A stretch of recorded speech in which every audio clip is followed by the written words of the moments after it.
Our guest is a 16 times best-selling author and TEDx speaker.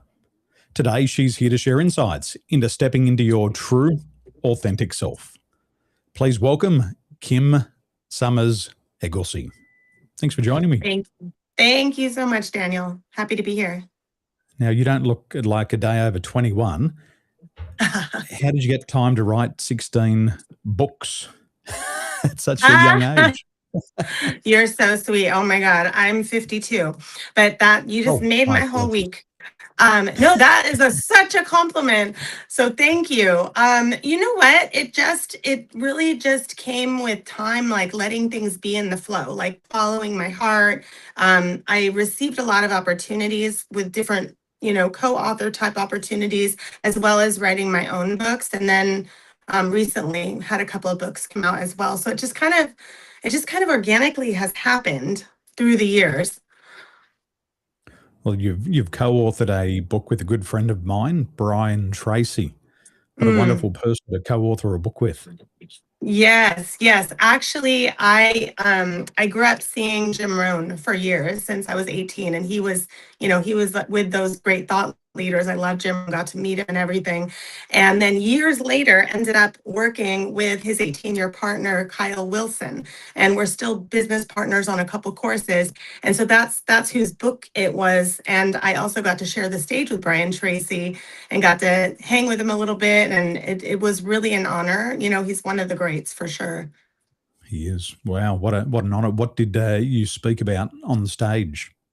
What I usually speak about: confidence, living in your full power, authenticity, that getting rid of fear. Such important topics. I've never met somebody, Kim, that says I have too much confidence. But I meet plenty of people who will happily say that they lack confidence, and there's plenty of things that they want to do. They want to write a book. I know Tracy says some mind-blowing statistic, maybe 80 to 90% of the population would love to write a book. Majority of people would love to have the confidence to speak on their feet, to get onto a stage, whether it be small or large, but they never do it because of those two things you mentioned there, lack of confidence and also fear getting in their way. They're two big blockers to success. Yes. The number one fear, I think, is still public speaking. And I think what people need to know that is very refreshing is that confidence can be learned.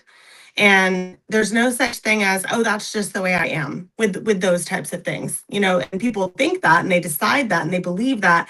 But little teeny baby steps can lead to shifting and one day going, oh my God, I wrote a book, or I co-authored a book, or I did a little 5-minute talk on stage, and then that leads to more.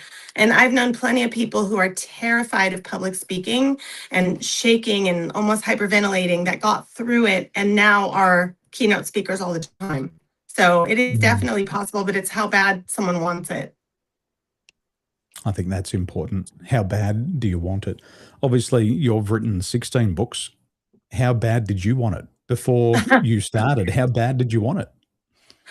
I feel like I started out being a coach and doing intuitive readings. And then I had this craving, because I had come from an entertainment background. I had this craving to hold events and speak at events. So I just was like, I want it so bad. I didn't have that many connections at that time. So I created an event and I just started contacting people, even speakers that I didn't know, and saying, you want to speak at my event? Do you want to come to my event?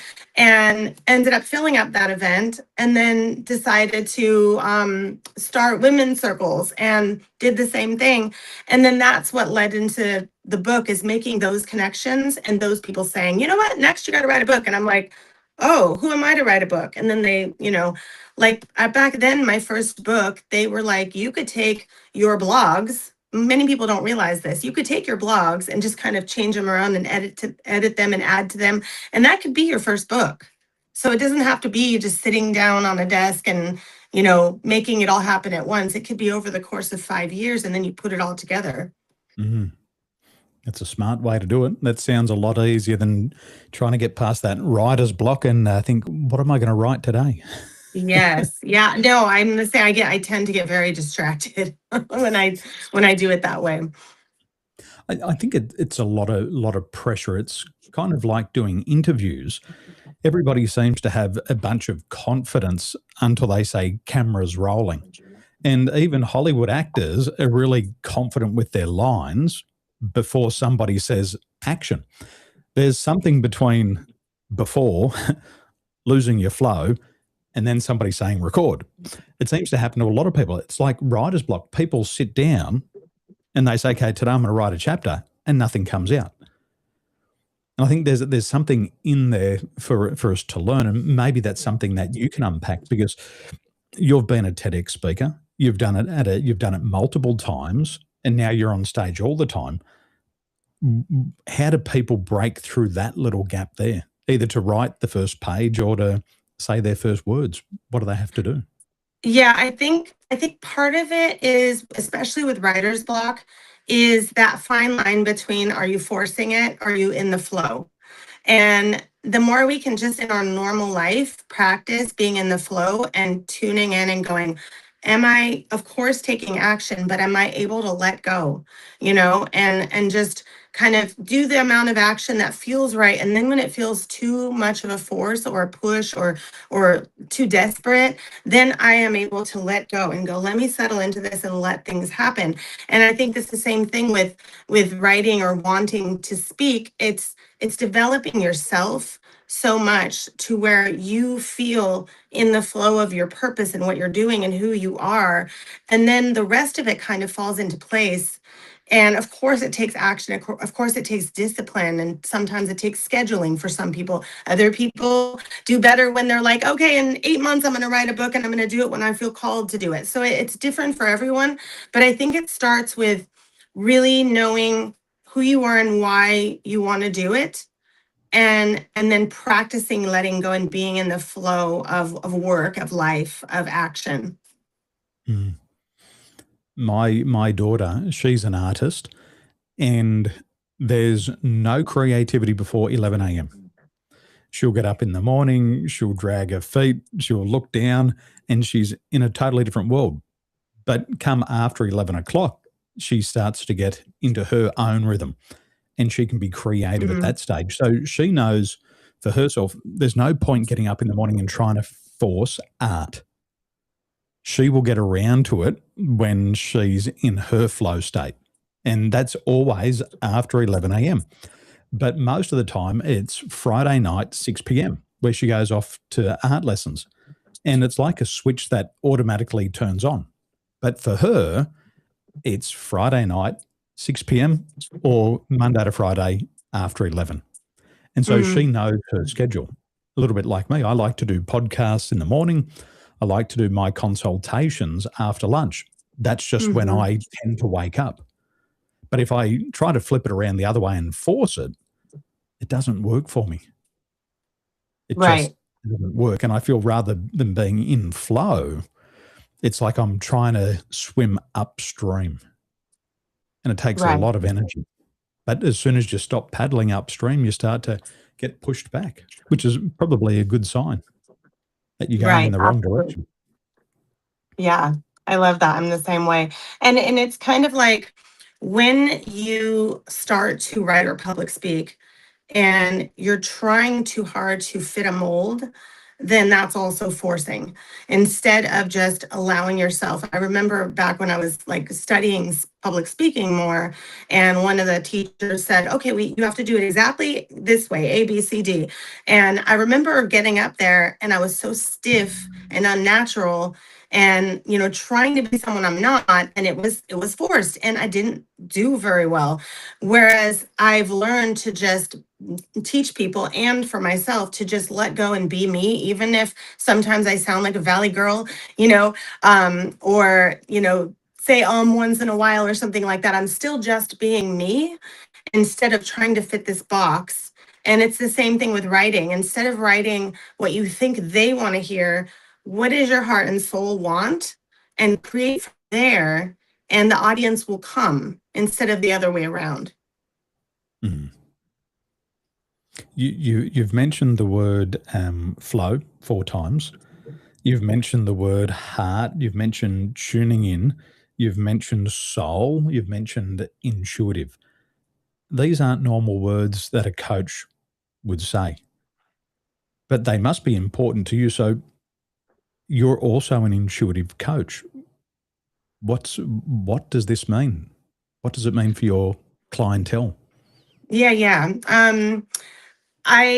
I've always been intuitive, and I started doing intuitive sessions with people 22 years ago, and I had a mentor, and he was like, you could be doing this. And for me, I use oracle cards because those help with divine guidance for me, but I get a lot of messages in all these unique ways. Like, I will see things, I will hear messages, I will get cognitive messages coming through in paragraphs for people.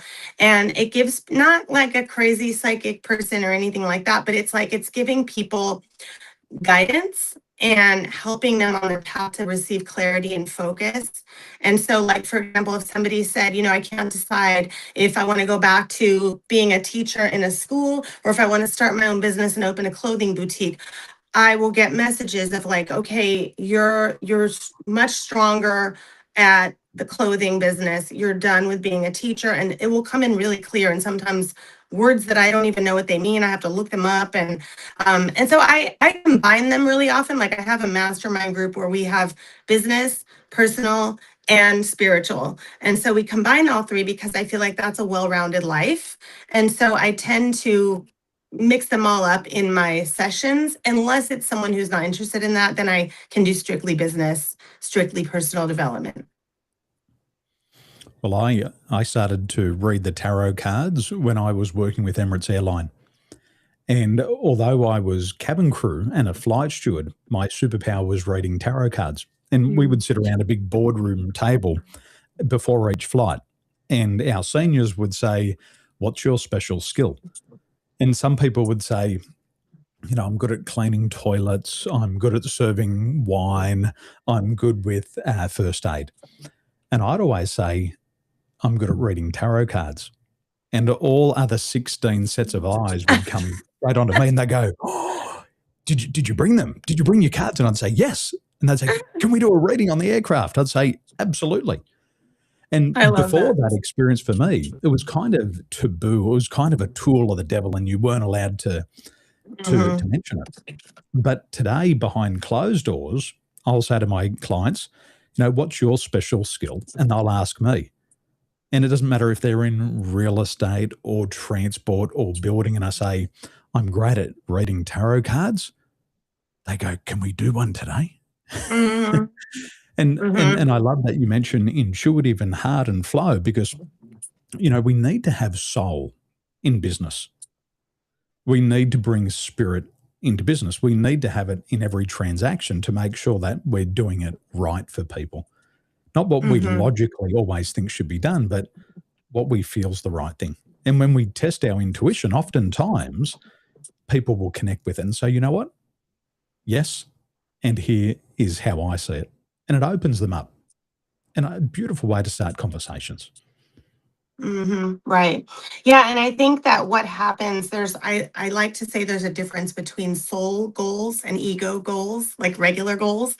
And you really want to be careful if you're going to make goals at all. You want to have them come from your heart and soul. So I usually go, do I feel 100% about this? Does it feel aligned with my heart and soul? Does it make me feel alive? And you really want to make sure it's that, because what happens when we create ego goals, meaning that a lot of times we're doing goals because we think whoever they is, they want us to do that, or I should be doing that, or I want to impress my boss, or that's what society expects of me. And it's coming from ego, even up to the point of sometimes posting something and we're afraid to post it. Usually that's because we're scared of what they think, instead of just being from our heart and soul and posting it. And so what happens when these, executives or whoever it might be, keep doing goals that are from their ego, they end up in burnout, they end up moody, they end up feeling unfulfilled, having midlife crisis, all these things.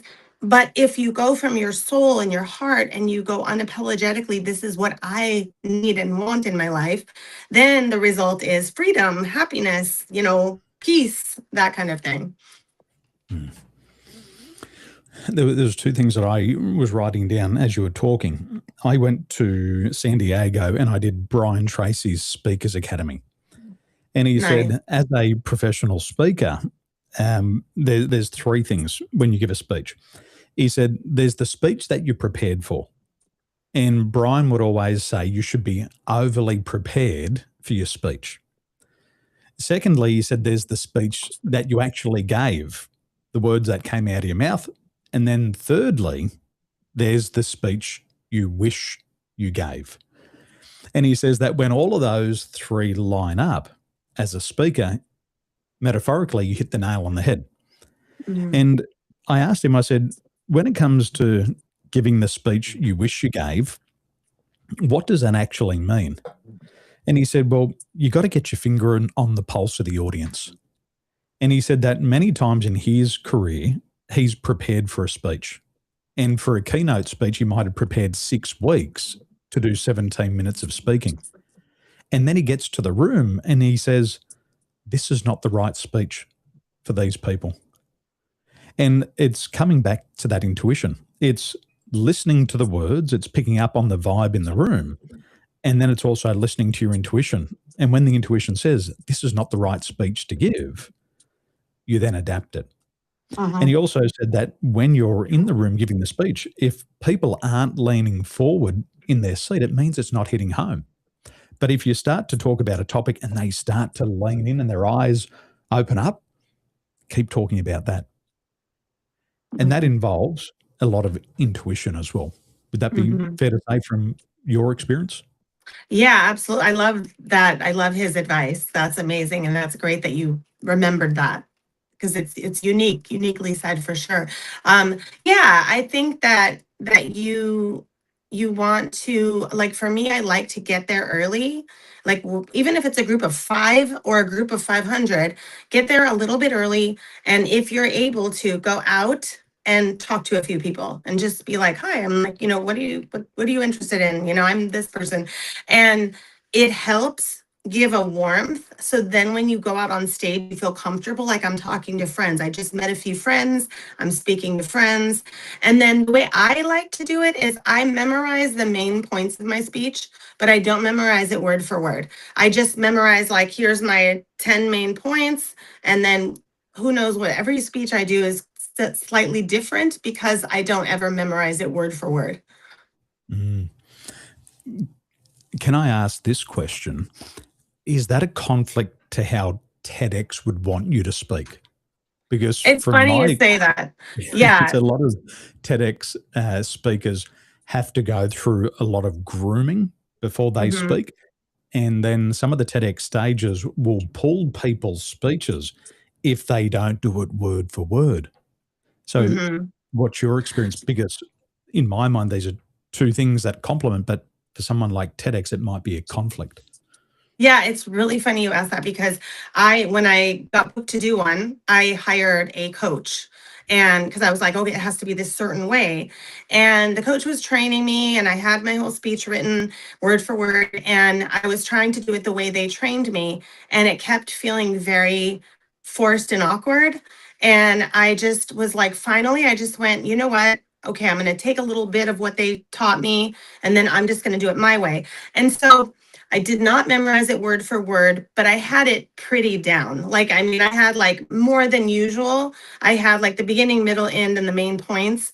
And they didn't check like what I had written. So they didn't know like if I had, done it. I did the time exactly right. And so then I was just natural and I was just myself, and I didn't feel constricted, which is what it felt like with the coach. Mm. I've had that experience before where I've prepared for a speech and I've got it in my mind what I want to say, and it's like a teleprompter. And the teleprompter starts to scroll through, but automatically I feel like I disconnect. It feels like my energy has been severed with the audience, and it's like pre-rehearsed and so scripted. And I feel it straight away, and I go, "Oh, this is not cool." And what I've done over the years is I've learned to get very good at my subject, so I know what to talk about. But I will just have a series of key points in my mind that I want to hit. but I prefer it to be like a conversation Mm-hmm. rather than trying to be some motivational speaker and I'm going to read it word for Mm-hmm. word and hit all these key points. That doesn't work for me. I even had Right. a client say to me once, they said, Daniel, you were coaching us and then you went into trainer's mode. And I said, what's trainer's mode? They said, it was like you disconnected and you just went back to your script. And I went, yeah, I felt the same thing too. They said, just go back to coach mode. That's what we want. Just have a Mm-hmm. conversation. Yes, And I'm we saying, learn that over time as well. yeah, I'm the same. Get the structure in the mind and then have the ability to read the room. And that probably comes back to other people might call it intuition, but you've got to be able to read what's happening. And for me, it's having the ability just to, first of all, get a read of the room. What's the emotion in the room? Some people come in and we don't know what's happened with the previous speaker. We don't know what happened in the previous room, but you've got to gauge the emotion. You know, is the energy high? Is it low? Is it flat? And then try to figure out what it is and at least start where they're at and then move them out of that. I think that's a key. But takes a bit of time, takes a bit of practice. Yeah, there's an interesting term called superior equal inferior. Have you heard of that? No, what is it? And you can use it with coaching, with speaking, with real estate, with your normal conversations, but they've shown that the best speakers use that. It starts to come natural to the best speakers. And so always look at it like a funny term, though, superior, like it's just called that, but you're not really superior. You're the expert. And so when you go, let's say you go speak for an hour to a big room full of people, the best speakers will rotate between being superior, which is being the expert, like, hey, I'm here to talk to you about confidence. You know, this is what I know about confidence, and it's new news to them. And then equal would be finding equal footing with them, like, oh, yeah, you know, we've all had stage fright, right? How many of you have had stage fright? So you're equal. And then inferior would be admitting something you don't know, like, well, I don't know how it feels to do this. Like, who in the audience has felt that, you know? And so all of a sudden you're humble and they're feeling like you're down to earth, you're meeting them where they are, and people want to feel acknowledged and appreciated. And so right there, like you said, you're having this conversation, but you're also in coach mode and you're also in speaker mode because you're delivering content, but then you're relating and communicating with them instead of just preaching at them. Sermonizing. That's what I feel it to be like, sermonizing. I used to go to church when I was younger and you were preached at. And I was a sinner and I wasn't going to heaven. So I better repent. I was doing a lot of speaking on the stage from around about 2014 up to 2019 because we got the pandemic in 2020 and we started to go online. Yeah. And one of my friends used to travel around the world with me.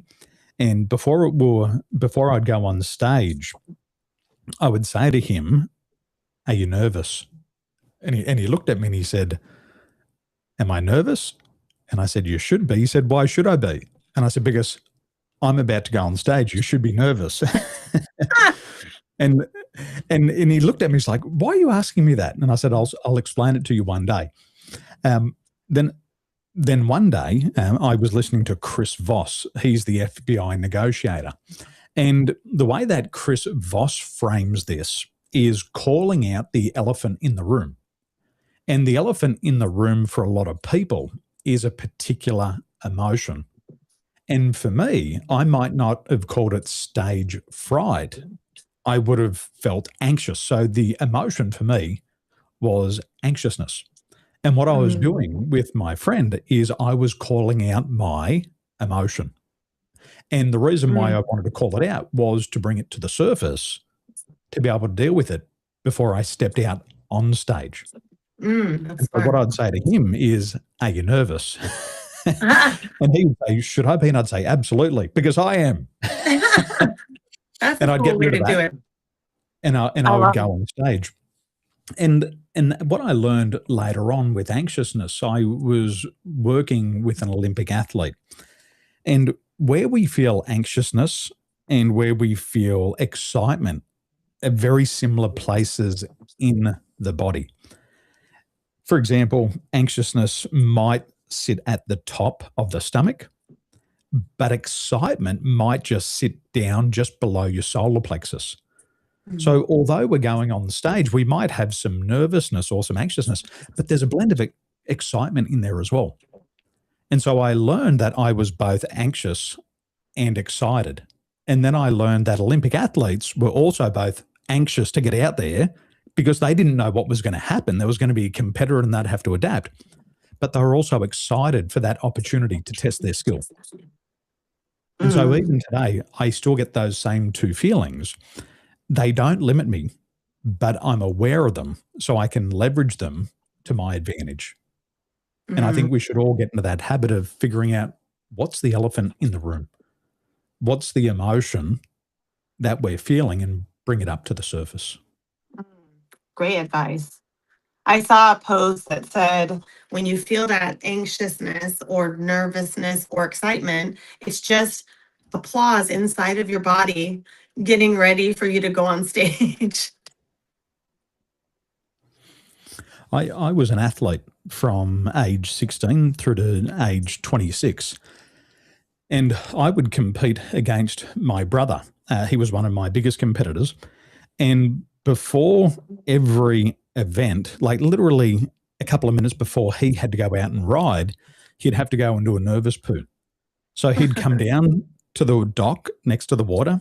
He'd be there with his board and his boots and his wetsuit, and then he'd take off. And everybody would be like, "Where's Ben gone?" And we're like, "Where are you going?" He said, "I just did a nervous poo." Now, he was nervous. He did a nervous poo. A lot of people feel that their bowels want to, they want to do a wee like 10 times before they go on stage. That's totally normal. My brother, he was an Australian champion athlete, one of the top athletes in our sport. He was always nervous, always excited for the run because he might have been in training for 2 or 3 months non-stop to go out on the water for all of 60 seconds. So he's had that build up, that anticipation for months, and now he's only got 60 seconds to show the world how good he is. And for him, he was very aware of it. Yep, this is my routine. I'm going to do a nervous poo. I'm going to come down. I'm going to win. And it's going to disappear later on. Yeah. Normal stuff for humans to go through. Right. You were talking about ego before. There's a book that I was recommended recently, and it's called A Company of One. Really good book. And he says in the book that in our Western world of thinking, in our ego-based thinking, we always assume that bigger is better. Kind of like an audience. 500's better than 5.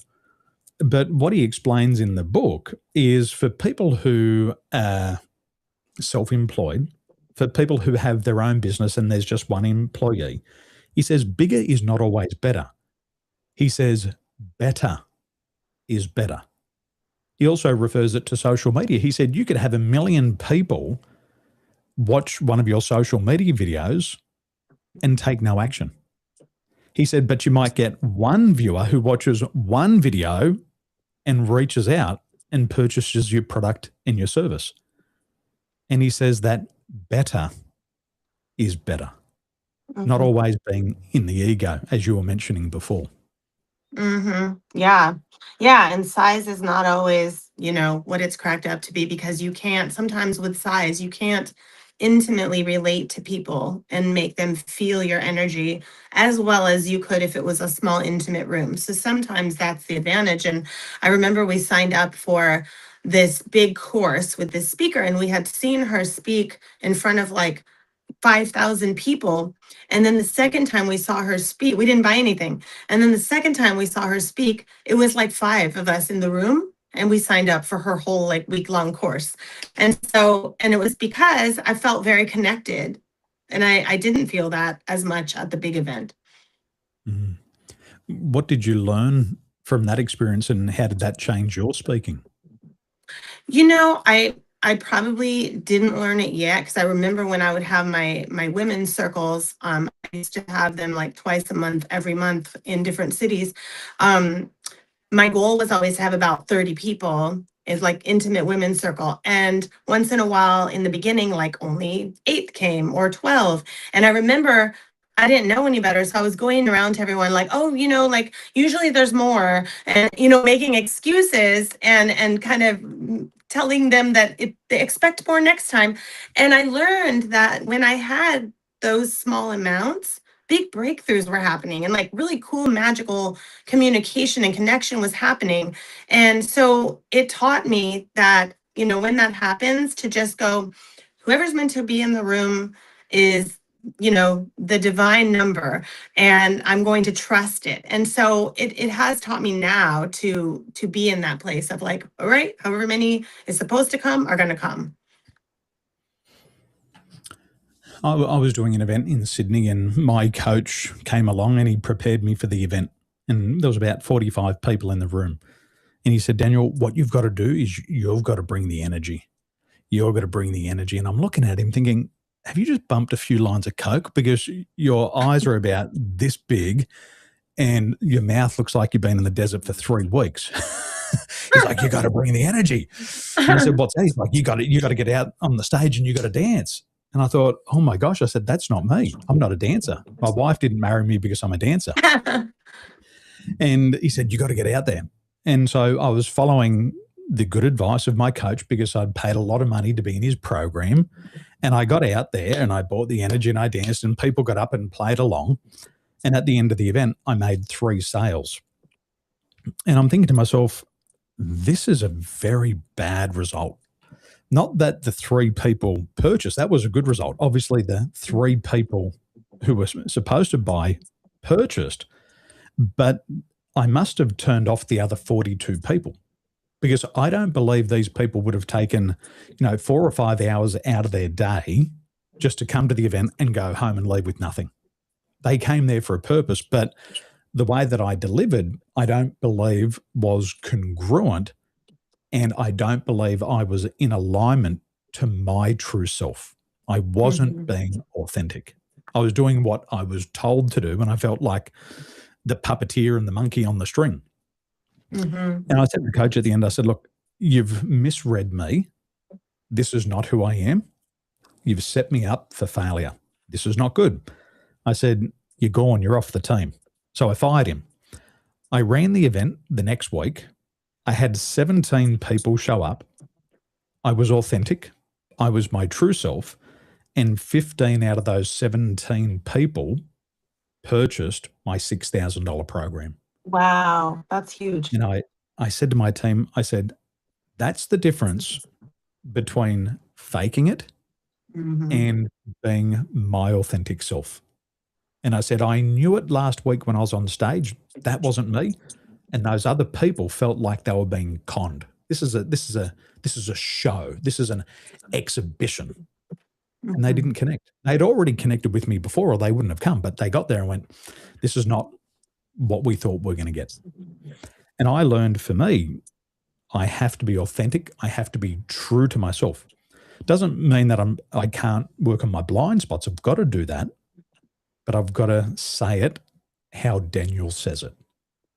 And that was my learning experience. And I understand that what you do with your clients is you also coach them into stepping into their true, authentic self.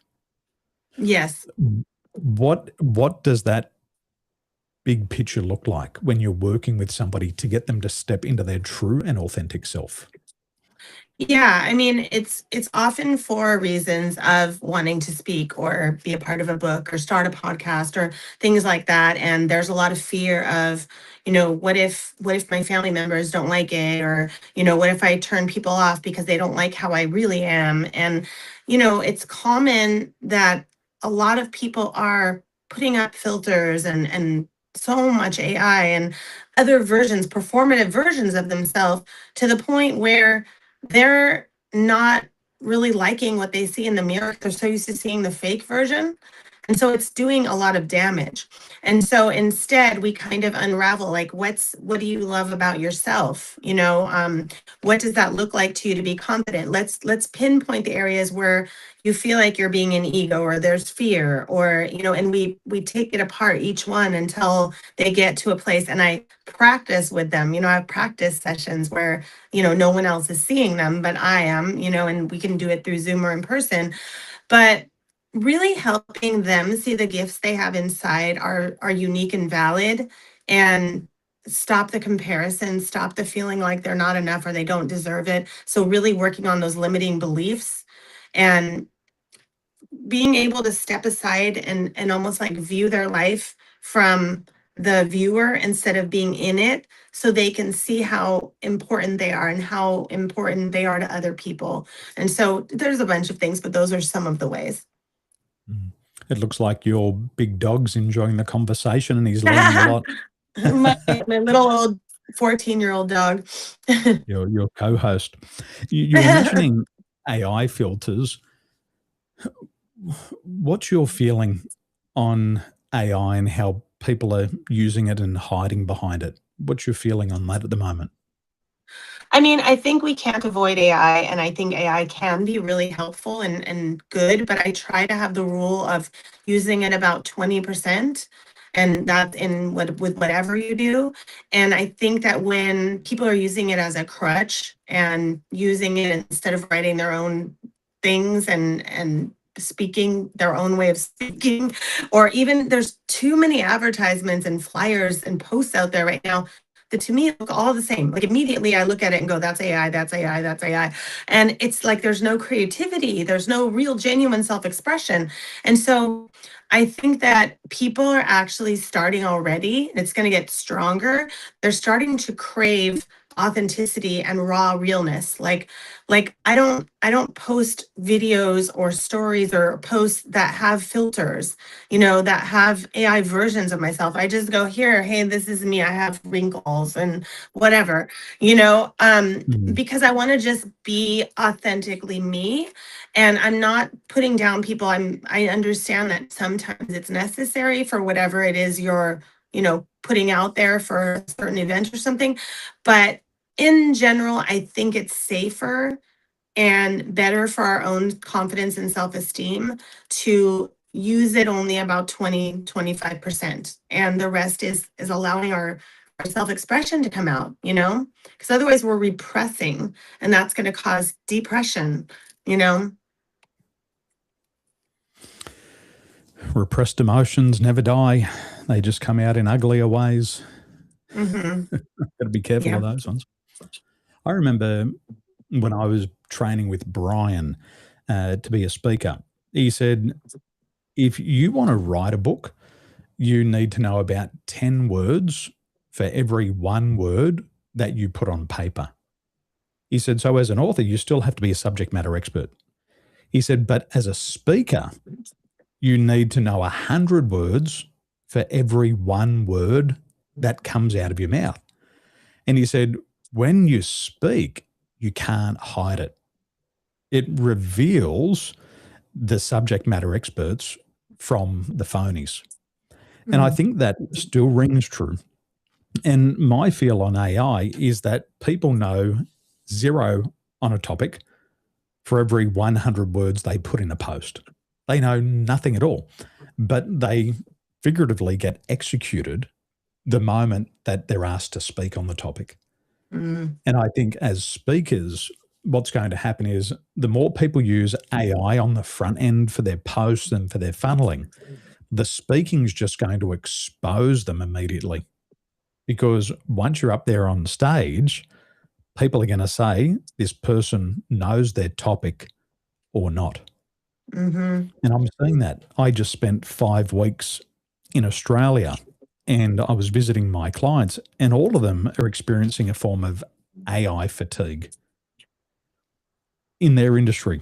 They know their competitors and they say, our competitors aren't that smart.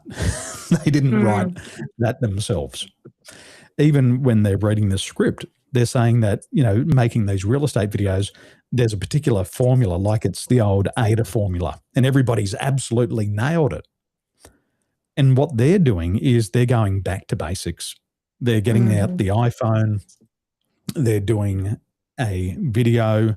They're speaking authentically. There's no script. As you were mentioning before, they let out a couple of ums and ahs, and it showed that human side of them. There's cars driving down the street. There's dogs barking in the background, but people are back, in my opinion, to believing that that's real than everything that's cut and pasted and perfectly scripted. Right. And I think the people who are learning how to speak, this is going to be a significant advantage in the future, where you can hop on a podcast like we are today doing long form. People are going to see that, and you can't hide on long form. It reveals the person when you're doing long form or a live event. Yeah. Yeah. And it's interesting because I thought I had it here, but I had this book on public speaking, old book by Dale Carnegie, and not how to win friends and influence people, but there's another one about effective speaking.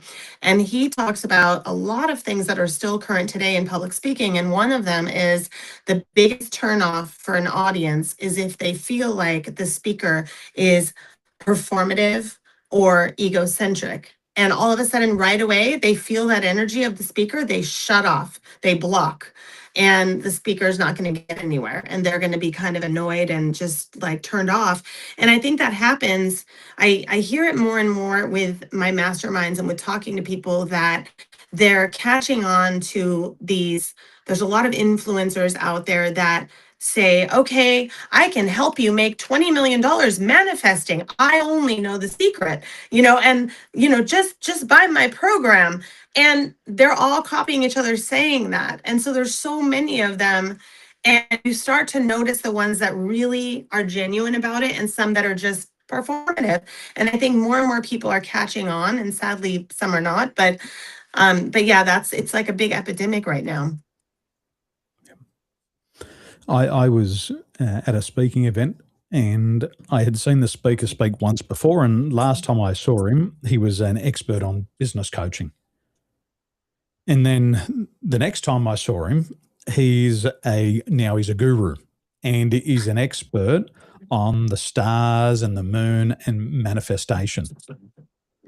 And I looked at this and I thought, one of my Enneagram types is an investigator, and I like to investigate. So I thought to myself, I'm going to figure out where this course changed, when he course corrected. And I went back, and there was one video that he happened to speak about manifesting. And so before that, all videos had about, we'll call it 100 views. Spoke about manifesting, and then there's like 1 million views. And you could automatically see the pivot. And you can see behind the scene, off the stage, that the person's intention is the same, which is just to sell a program, which is okay. But now it's hidden behind this manifestation. And for me, it doesn't feel authentic. It doesn't feel real. There was just a pivot, and it was like, oh, this is getting a bunch of views. I'm just going to go down that rabbit hole. Yeah. And it preys on the weak. I believe that his program preys on the weak. And you can see them. They go through the exact same sales cycle that was back 4 years ago, but now it's all hidden in manifestation. And they get spurted out the other end with more damage. They become more damaged than they were when they went in. Yeah, because they're getting the wrong information. And the wrong intention. It's like in healing. For us to heal the body, it has to have the right intention. And the intention of the healer has to be true. It has to be real. It has to be in alignment. It has to be congruent. But there's no congruency with this particular speaker.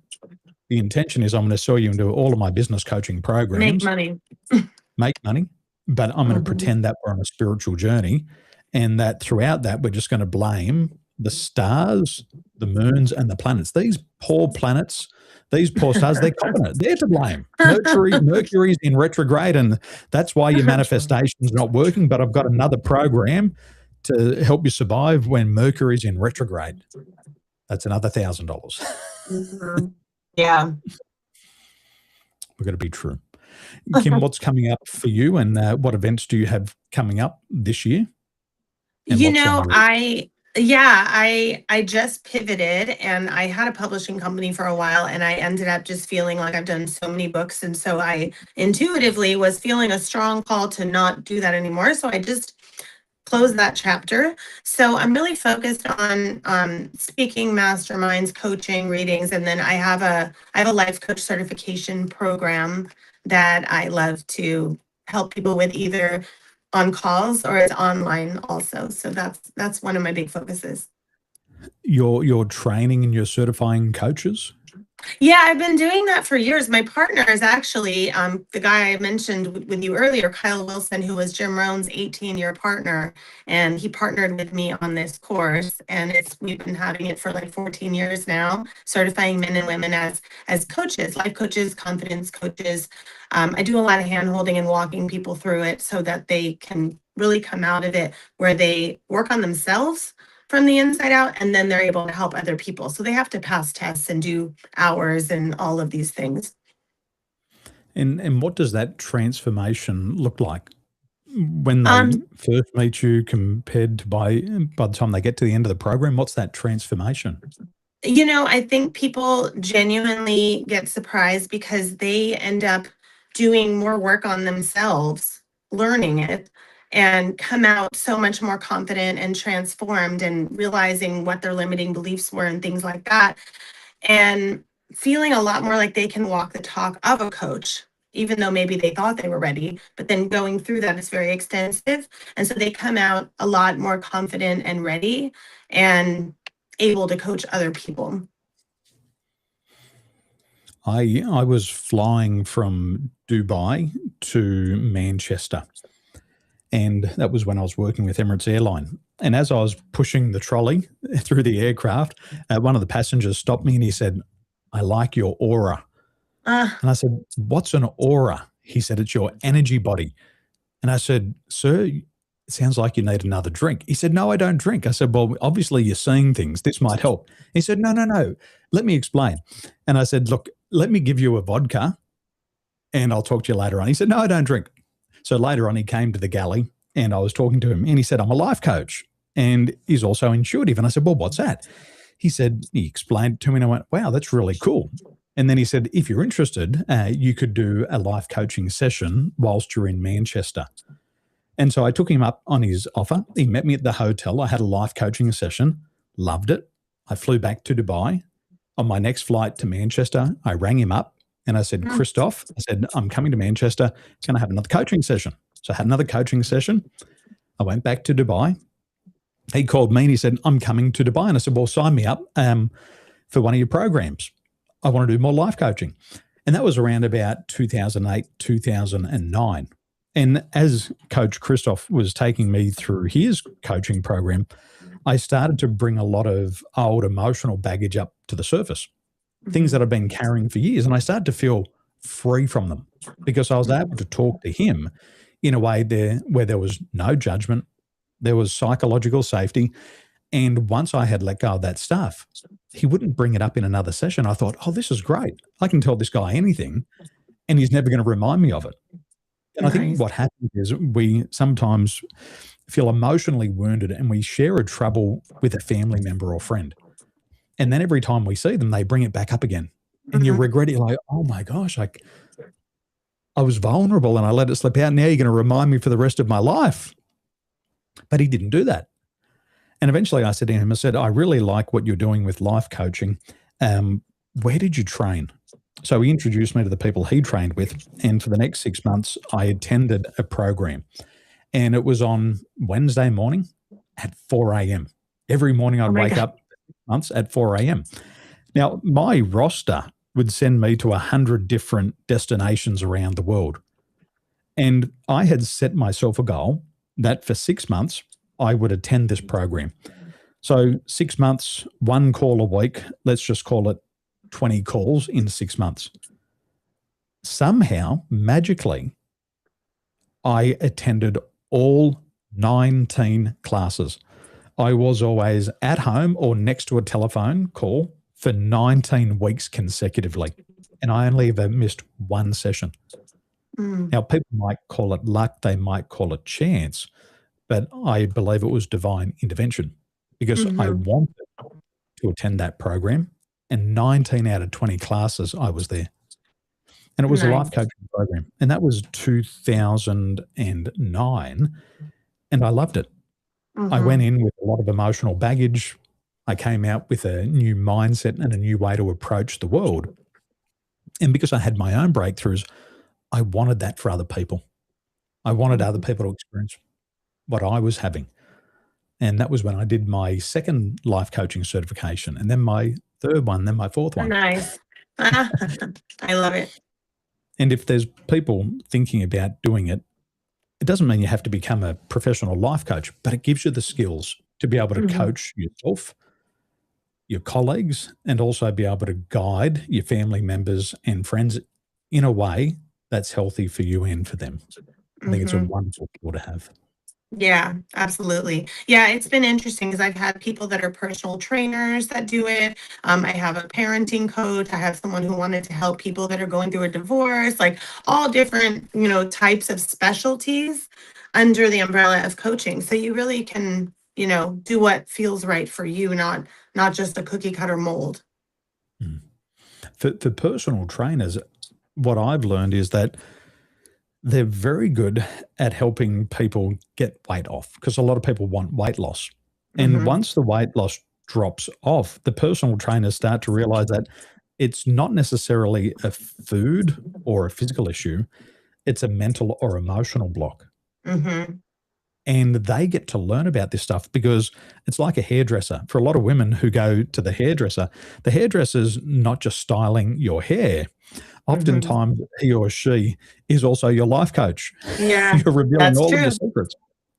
That's And so so true. the personal trainers, they're often the first to hear about it. And I believe if they can have that skill of life coaching, it gives them a potential extra income stream, but it Mm-hmm. also gives them a better way to understand what the client is actually going through and the Yeah, real reason why they want to lose the weight.